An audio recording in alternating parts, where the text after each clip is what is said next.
Assalamualaikum warahmatullahi wabarakatuh. Selamat pagi adik-adik sekalian. Hari ini saya Dr. Muhammad Susran, spesialis mata, staf Divisi Ilmu Kesehatan Mata, Fakultas Kedokteran Universitas Lampung akan memberikan tutorial bagaimana cara pemeriksaan oftalmologi yang baik dan benar, sehingga kalian nanti akan dapat melakukan pemeriksaan fisik sesuai dengan yang disyaratkan oleh standar kompetensi dokter Indonesia. Pada hari ini ada beberapa topik yang akan kita berikan dan kita akan mulai pemeriksaan ini secara sistematis ya, dari luar dan kemudian menuju ke bagian posterior atau bagian dalam. Oke, silakan dulu. Perkenalkan, saya Dr. Muhammad Yusran. Saya merupakan dokter spesialis mata di Poliklinik ini. Saya tahu dengan siapa saya berhadapan. Bapak Taufik. Bapak Taufik, oke. Umur berapa? Umur saya 21 tahun. 21 tahun. Pekerjaan?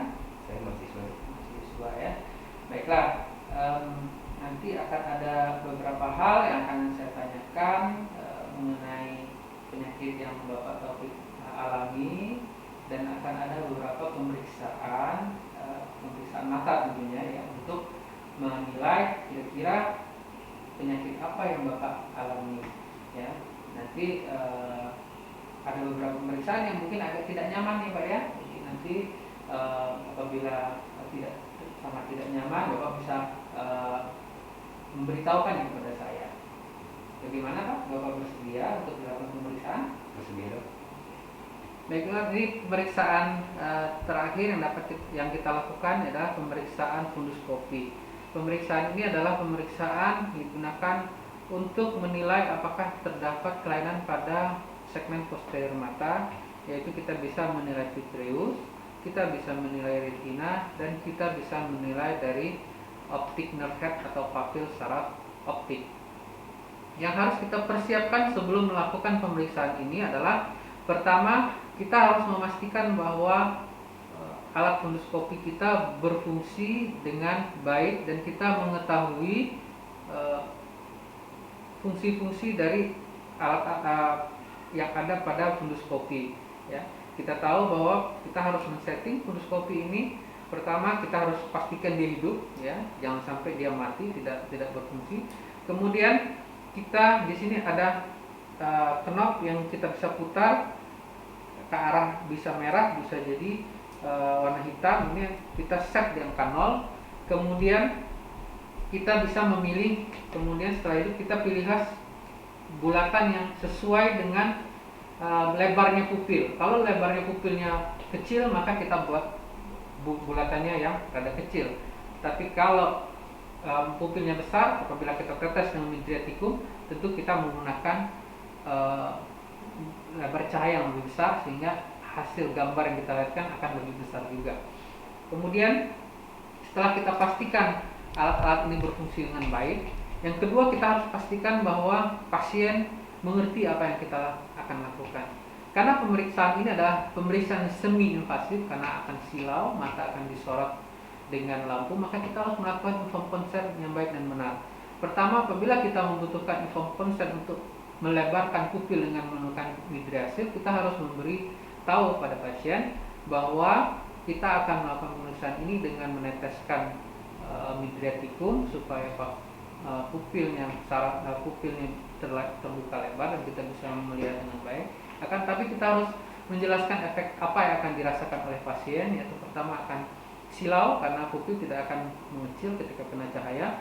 Yang kedua adalah apabila pada pasien-pasien muda terutama, dia akan kesulitan melihat dekat karena akomodasinya akan dihambat, sehingga nanti dia akan buram saat melihat dekat, dan itu harus dipastikan pasien mengerti. Jangan sampai nanti pasien komplain kepada kita setelah diteteskan midriasil.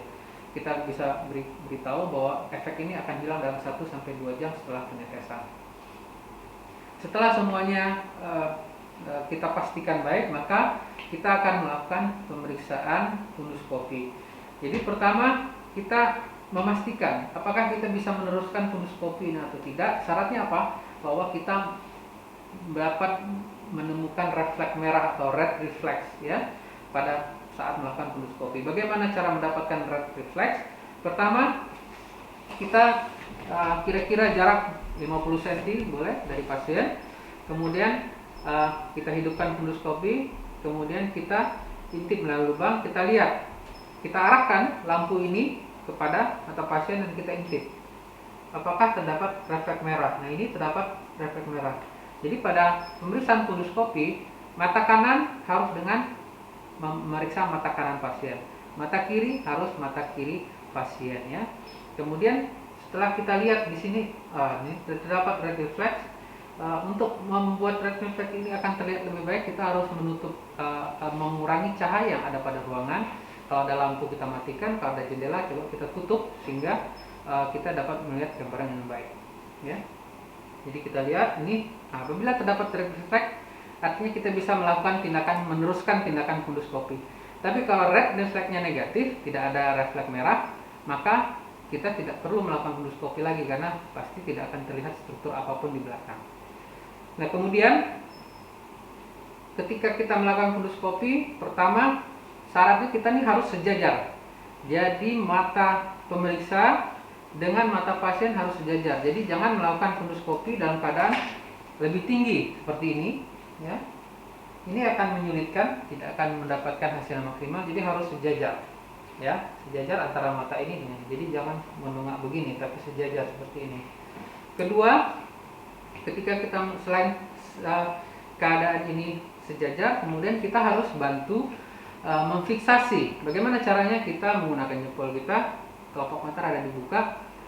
Kemudian ini gunanya apa? Gunanya apabila kita mendekat untuk melakukan fundoskopi, maka ini tidak akan tersenggol karena akan kepentok sama jari kita, sehingga tidak usah khawatir bahwa kornea akan terkena oleh fundoskopi. Kemudian juga ini juga cara memegangnya, ini untuk mutar, ini di belakang juga sama untuk menahan di pipi supaya ini tidak kebablasan kena di kornea. Karena apa? Karena fundoskopi ini harus sedekat mungkin dengan kornea ya. Masuk ke pupil itu kira-kira jaraknya 3-5 mm. Jadi harus sangat dekat karena untuk mendapatkan gambar yang baik. Kalau tidak dekat maka tidak akan mendapatkan hasil apa-apa. Nah, baiklah. Pertama, kita sudah menggunakan tangan ini sebagai juga panduan kita. Kemudian kita mulai temporal 15 derajat dari visual axis. Ini adalah visual axis yang lurus. Kita melenceng sedikit 15 derajat ke samping. Tujuannya apa? Tujuannya apabila kita melakukan fundoskopi, kita langsung dapat melihat struktur optic nerve. Itu adalah harus kita lihat pertama kali. Jadi struktur optic nerve akan langsung terlihat ketika kita melakukan fundoskopi 15 derajat temporal dari visual axis ya. Jadi kita hidupkan. Jadi pastikan ini lampu langsung masuk ke pupil. Kadang yang paling sering ini lampu ada di atas, di bawah, terus kita lihat begini udah nggak ketemu lagi ya. Jadi pastikan masuk pupil, kemudian letakkan fundoskopi pas di tulang hidung kita sehingga dia terfiksir. Jadi walaupun kita bergerak dia ngikut. Jadi ini enak gitu. Jadi nggak mengambang begini ya, jangan mengambang begini oleh fundoskopi, nanti bergerak akan hilang. Jadi terfiksir, terlihat refleks merahnya, kemudian kita dekati perlahan 15 derajat langsung. Nah, pada keadaan ini kita dapat melihat, nah ini sangat dekat ya. Nah, ini kita lihat adanya papil. Kalau belum ada, kita lihat dengan posisinya. Nah, kalau udah kita dapat papil, kemudian kita perjelas dengan memutar knob apakah dia terlihat jelas atau tidak ya. Nah, kalau sudah begini, sudah terlihat papil, kita lihat, kita deskripsikan papil. Kemudian kita lihat ke atas, kemudian kita lihat ke bawah ya. Jadi harus sangat dekat ya, sedekat ini ya. Dan pastikan dia selalu masuk ke dalam pupil. Nah, apa yang akan kita laporkan pada saat fundoskopi? Pertama adalah kita melaporkan bagaimana keadaan papilnya. Apakah batasnya tegas atau tidak. Kalau tidak tegas, misalnya batas tidak tegas, misalnya pada papil uden. Kemudian kita melakukan penghitungan Kapdis rasio. Misalnya pada kasus glaukoma, Kapdis rasionya melebar. Itu adalah yang harus kita nilai pada ada atau tidaknya cupping atau warnanya pucat. Kalau pucat kita sebut dengan papil atrofi.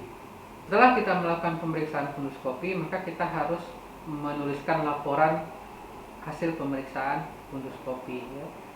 Yang pertama yang harus kita laporkan adalah keadaan dari papil saraf optik atau kita sebut dengan optic nerve head.